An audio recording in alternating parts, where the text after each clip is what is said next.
Muy buenas, tengan todas y todos. Vamos a hacer un resumen preclase de lo que es Introducción al Análisis Gravimétrico. Para ello voy a estar utilizando esta presentación, la cual ustedes van a poder revisar con más detenimiento y con más detalle en el tiempo de estudio independiente y que pueden complementar con otros materiales que les han sido facilitados. ¿Ok? Entonces, para comenzar, lo primero, como aspectos relevantes y haciendo hincapié en que esto es un resumen de lo que es este tema o esta unidad en aras de que vayamos preparados a clases, es responder a la pregunta que es la gravimetría, ¿verdad? Entonces, en su definición más simple, podríamos decir que es una técnica analítica en donde básicamente que lo que a mí me interesa es medir la masa de una sustancia. No necesariamente tiene que ser mi analito, puede ser parte de la matriz, pero en sí la última operación es una pesada. Los métodos gravimétricos podemos dividirlos en dos grandes grupos, en métodos de volatilización y en métodos de precipitación. En estos de volatilización tenemos mediciones directas y mediciones indirectas y ya vamos a hablar al respecto. Entonces, en el primer grupo, en la gravimetría de precipitación, como lo dice la palabra, se forma un precipitado, ¿verdad? Un sólido al cual yo le voy a medir la masa después de hacerle una serie de procedimientos, ¿verdad? Como etapa propia del proceso analítico. Y eventualmente, no necesariamente tiene que ser mi sustancia de interés. Por ejemplo, yo estoy interesado en el contenido de fósforo en un fertilizante, por ejemplo, yo puedo precipitarlo como fosfato de calcio, por ejemplo, ¿ok? Y a partir del factor gravimétrico o factores de conversión que ya hemos venido hablando en el primer tema de este curso, puedo convertir esa cantidad de fosfato de calcio a un porcentaje de fósforo o un porcentaje de pentóxido de fósforo, que es otra de las unidades con las que usualmente se hacen estos reportes. Y la gravimetría de volatilización, como lo dice la palabra, en este caso el analito se volatiliza, se separa de los otros componentes. Entonces, básicamente, o yo puedo medir luego el analito que se volatilizó porque lo atrapé en un sistema al cual yo le mido ese aumento de masa, que eso sería la volatilización directa, o una volatilización indirecta sería que yo quiera determinarle el contenido de humedad a un suelo, ¿verdad? O a una mezcla de foliares, y entonces yo caliento. Obviamente no a una temperatura que a mí se me ocurra, sino una temperatura ya previamente establecida. Caliento la muestra y la diferencia que tengo entre la muestra previa al calentamiento y después del calentamiento va a ser proporcional a la humedad que se perdió. Entonces, esa diferencia de masa que ya dejo de medir, básicamente que asumo que es la humedad y así puedo determinar el porcentaje de humedad por gravimetría. En resumen, a grandes rasgos, estas son las dos áreas o dos grandes grupos que existen en la técnica gravimétrica para métodos analíticos, precipitación y volatilización. Que sí, que hay otros métodos sustentados en gravimetría, por supuesto, la electrogravimetría, la valoración gravimétrica, la espectrometría de masas, que al final del día lo que termina midiendo son relaciones masa-carga, pero bueno, en algunos libros de texto o en algunas referencias los encontramos como métodos que se sustentan en la gravimetría. Ok, entonces, para ser un poco más específicos y darle algunos ejemplos por acá, en el método de volatilización, les decía que tenemos algunos casos en donde tenemos volatilización directa. Ok, en este caso yo quería conocer el contenido de bicarbonato que existía en una sal. Entonces yo lo hago reaccionar con ácido y ustedes saben que el bicarbonato cuando reacciona con un ácido forma CO2 y agua.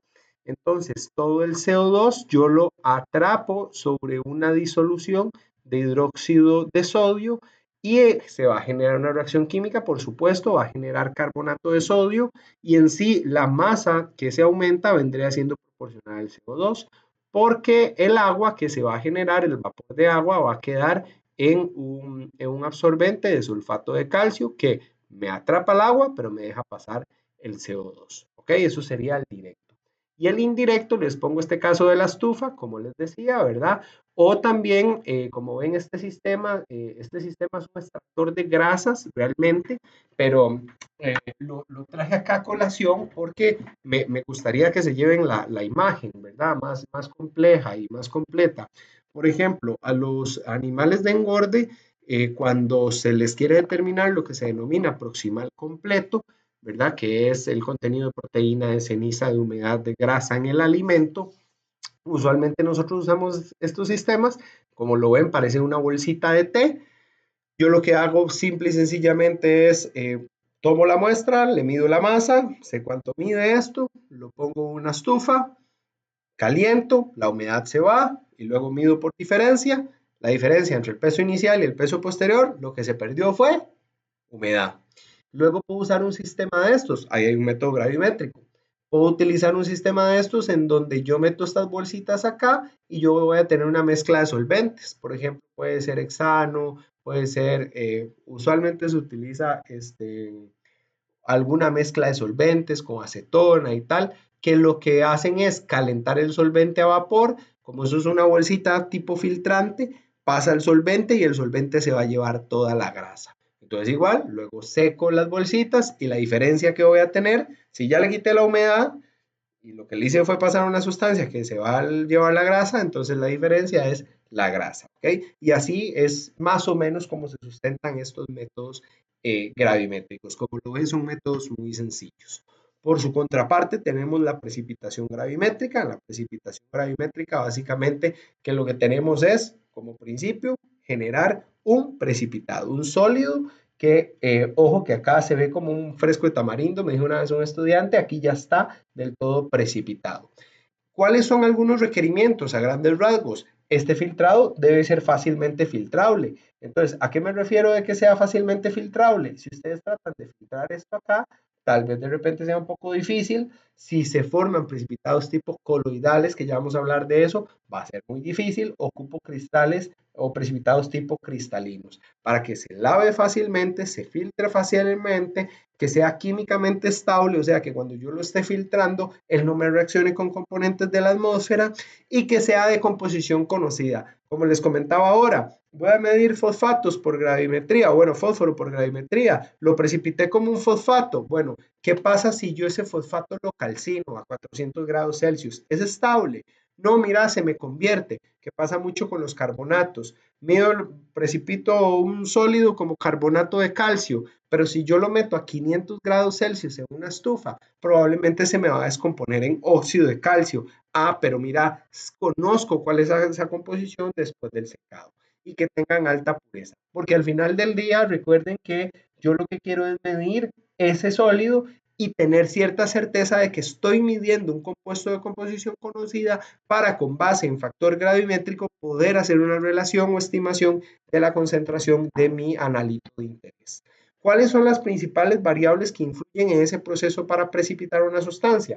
La temperatura, porque está ligado a la solubilidad, la concentración de los reactivos, porque recordarán de Química General 2 cuando vimos, bueno, de Química General, cuando vimos lo que era equilibrio químico y KPS, yo puedo poner a reaccionar una disolución que tiene calcio y una disolución que tiene sulfato, pero si la concentración de calcio y sulfato en dichas disoluciones es tan baja que no se alcanza el producto de solubilidad, no va a haber precipitado. Entonces, la concentración de los reactivos es muy importante. Usualmente, el reactivo que se adiciona para que precipite mi analito se adiciona en altas concentraciones y la velocidad de mezclado. ¿Por qué? Porque si yo estoy mezclando rápidamente la sustancia, voy a favorecer que se me forme un tipo de precipitado sobre otro, que de eso ya vamos a hablar más adelante y es imperativo siempre propiciar cristales, bueno, precipitados tipo cristalinos.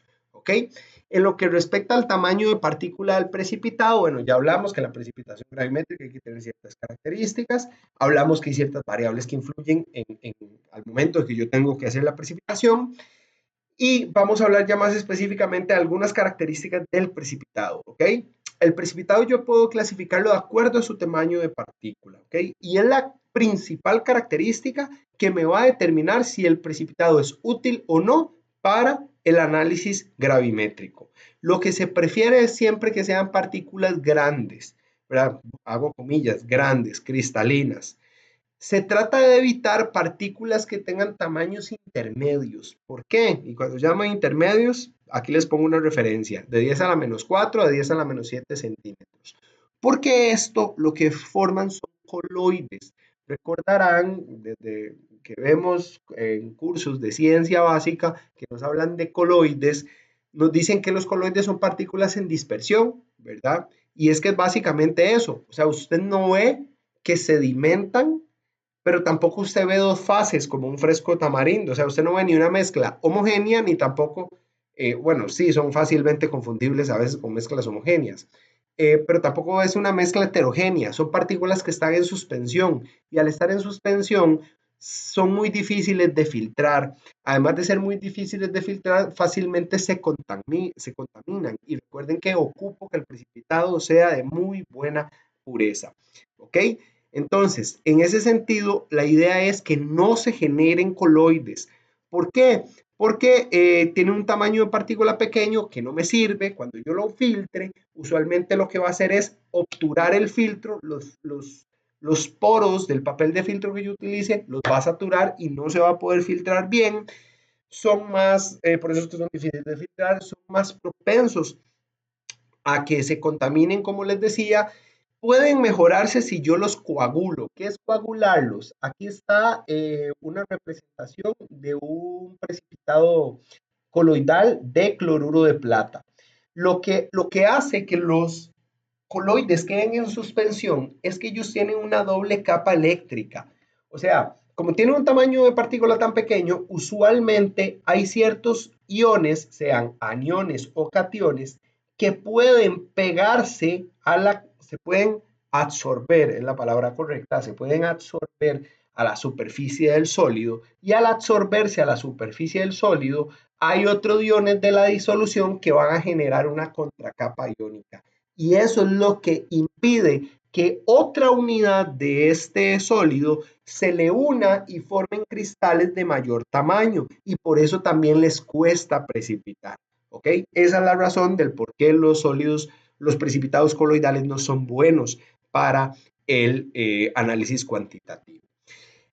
Por contraparte, el cristal tipo, el precipitado tipo cristalino, tiene un tamaño partícula más grande y por ende es más apto para el análisis cuantitativo porque me permite filtrarlo más fácilmente y una de las consideraciones es que usualmente estos se digieren. ¿Qué es la digestión? Me devuelvo a esta imagen. Básicamente es que yo genere un precipitado y yo lo dejo ahí unas cuantas horas, unos cuantos días. Por equilibrio químico, ellos se van a solubilizar y se van a reprecipitar, mejorando la calidad del precipitado. O sea, purifican el precipitado. Eso básicamente que es lo que hace a grandes rasgos, ¿verdad? La etapa de digestión. ¿Cómo yo hago para generar un cristal, un precipitado cristalino y no uno coloidal? Bueno, desde acá les decía que esto es muy importante, la velocidad de mezclado. Y eso tiene que ver con algo que se denomina sobresaturación relativa. Ojo, la palabra es muy clara, sobresaturación. Se sobresatura relativo. ¿Relativo a qué? A la solubilidad del mismo precipitado. Siempre se prefiere bajas sobresaturaciones relativas. ¿Por qué? Porque si yo sobresaturo la disolución, por equilibrio se van a formar una cantidad enormes de núcleos de precipitado que como se forman tantos y tan dispersos por todo lado, es más fácil que tiendan a ser coloidales. Por tanto, al tender a ser coloidales, una alta sobresaturación relativa me genera ese tipo de precipitados. Pero si yo sobresaturo muy bajito, casi que al nivel de la solubilidad, al nivel de su constante producto de solubilidad, los núcleos que se forman son más pequeños y menos abundantes. Eso le da chance a que una partícula se encuentre con otra y formen precipitados o tamaños de partículas más grandes y por ende formen unidades cristalinas. La fórmula es muy sencilla, en donde básicamente Q es la concentración del soluto en cualquier momento específico y S es la solubilidad. Entonces, ahorita más adelante vamos a detallar cómo puedo yo hacer para generar bajas sobresaturaciones relativas. ¿Ok? Vengo y caigo al punto. Básicamente que no es ciencia de cohetes. En la ecuación hay dos variables, Q y S. Entonces, si yo quiero tener un SSR bajo, tengo que jugar con los valores de Q y de S, ¿cierto? Entonces, para tener bajas sobresaturaciones relativas, básicamente que tengo que aumentar S. ¿Cómo aumento la solubilidad de un sólido? Aumentándole la temperatura, la agitación, como les decía, por eso es que es muy importante. Si yo agito constantemente, se mejora la interacción física entre las partículas y la disolución y por ende aumenta la solubilidad. El control del pH en algunos casos es importante. ¿Por qué? Porque el pH interfiere en la solubilidad del compuesto. ¿Ok? O disminuir Q, que Q va a ser la concentración específica del analito en el medio. ¿Cómo disminuyo yo ese Q? Adicionando pequeñas cantidades. Si tengo que adicionar del reactivo precipitante 15 mililitros, no voy a echar 15 mililitros de un solo. Puedo ir adicionando gota, gota, gota, con buena temperatura, con buena agitación, y eso me va a mantener la sobresaturación relativa baja. ¿Ok? Eso a grandes rasgos. Ahora, ¿qué otros procesos pueden afectar la pureza de un precipitado? Hay algo que se denomina coprecipitación. La coprecipitación podemos analizarla en 4 aspectos. En la absorción superficial, ¿ok? Que básicamente es lo que les decía ahora con los coloides, hay iones que se absorben superficialmente y son muy difíciles de eliminar. Cuando hay cristales mixtos, esto sucede que a veces la cristalería o los reactivos están contaminados con algún ion y ese ion tiene cargas y tamaños similares tal que se me ocluye. Por ejemplo, si yo quiero analizar sulfato y lo voy a hacer a través, el precipitante es cloruro de bario, para que el bario con el sulfato reaccione y me forme sulfato de bario, un sólido insoluble. Si el bario o algo en el medio estuviera contaminado con plomo, va a ser muy probable que se dé un cristal mixto, sulfato de plomo y bario. Y evidentemente eso me va a generar un error en el análisis porque el plomo pesa más que el bario, entonces yo voy a medir más masa pensando que es sulfato de bario, pero realmente tengo el plomo por ahí atrapado en el cristal. Hay otros dos que se llaman oclusión, que es que básicamente un contraión quede ocluido dentro de la red, o el atrapamiento mecánico. Este atrapamiento mecánico, la diferencia a la oclusión es que estos son partículas o moléculas de otras sustancias totalmente diferentes. ¿Ok? La absorción, como les decía, la más típica sucede con contraiones, normalmente arrastrados del medio acuoso en donde se da la precipitación. Hay que tomar en cuenta también, aquí es donde justifico nuevamente que se trata de que el cristal tenga mayor tamaño. Porque desde química general a nosotros en su momento nos enseñaron esta imagen. Si yo tengo un cubo de 1 centímetro de lado, el área superficial que yo tengo es de 6 centímetros cuadrados. Pero si yo ese cubo lo parto en cubitos en cada lado 10 veces, vean que el área superficial se me aumenta 10 veces, 60 centímetros cuadrados. Entonces, partículas más pequeñas, área superficial más grande. Por eso se prefieren que los cristales sean grandes. ¿Cómo se eliminan esos iones? Usualmente los de absorción, usualmente se hacen con lavados con un electrolito volátil tipo etanol. ¿Ok? Y para ir cerrando con lo del proceso de la precipitación, les decía yo ahora que la sobresaturación relativa baja es muy importante y es porque me influye sobre estos mecanismos que estamos viendo acá. Si yo tengo, les decía ahora, una grandísima sobresaturación relativa, o sea, hay muchísima concentración en función de la solubilidad de mi analito o de mi precipitado, por todos lados se van a formar núcleos, Entonces, esos núcleos van a ser súper dispersos, un núcleo por acá, un núcleo por allá. Ese proceso que se denomina nucleación, hay muchos núcleos de precipitación, lo que me genera son muchas partículas pequeñas que son fácilmente convertidas a coloides. Sin embargo, si yo genero un proceso de crecimiento de partículas donde tengo, como les decía, pocos núcleos, uno por aquí, uno por allá, porque la sobresaturación relativa es baja, o sea, se forman si acaso un núcleo por aquí, otro núcleo por acá, es más fácil que ellos se empiecen a unir para formar cristales o precipitados tipo cristalinos de mayor tamaño y, como ya expliqué anteriormente, con mayores ventajas. ¿Ok? Entonces, para resumir un poco y ya ir terminando, etapas del proceso de precipitación gravimétrica. Y esto muy de la mano con lo que vimos en el primer tema del proceso analítico. Primero tenemos una muestra, hay que tomarla, hay que medirle la masa, hay que prepararla, sea que se llame que haya que solubilizarla, hacerle diluciones, lo que sea. La etapa de precipitación. Tengo yo que ya una vez que tengo la disolución, ¿verdad? Eh, imaginémonos que quiero analizar el contenido de sulfato, ¿verdad? O pongamos algo, tal vez eh, algo más interesante. Bueno, sí puede ser un sulfato. Yo tengo una disolución donde están los sulfatos. Le agrego el reactivo de precipitación, puede ser un cloruro de bario, y se va a formar el precipitado. Cosas a considerar: la sobresaturación relativa baja, aumentar temperatura, buena agitación, adición pequeña de los reactivos, etcétera. Luego el proceso de digestión, que es que ya una vez que tengo el precipitado, yo lo dejo en lo que se llaman sus aguas madres, ¿verdad? Esta imagen en la que estaban los Berzelius. Tengo acá el precipitado, se deja un buen tiempo para que precipite bien. Dentro de ese proceso de precipitación se va a resolubilizar y va a mejorar la calidad del precipitado. Eso en caso de que hayan quedado cristales mixtos o que haya existido una oclusión o algo por el estilo. Básicamente que esa es la idea de la digestión. Luego lo separo, simple y sencillamente con una decantación y una filtración. Y luego tenemos la preparación del precipitado. Estas dos etapas diría yo que son las más importantes: la precipitación y la preparación del precipitado. ¿Ok? Al final, medición de la masa del precipitado, una balanza analítica y se acabó. En la preparación hay que poner cuidado a los lavados y al secado, así como aquí hay que tener mucho cuidado con estas dos cosas. Entonces, como resumen, algunas consideraciones importantes: mantener sobresaturación relativa baja, utilizar reactivos que eviten contaminación del precipitado, tener una digestión y un tiempo prudente para ello.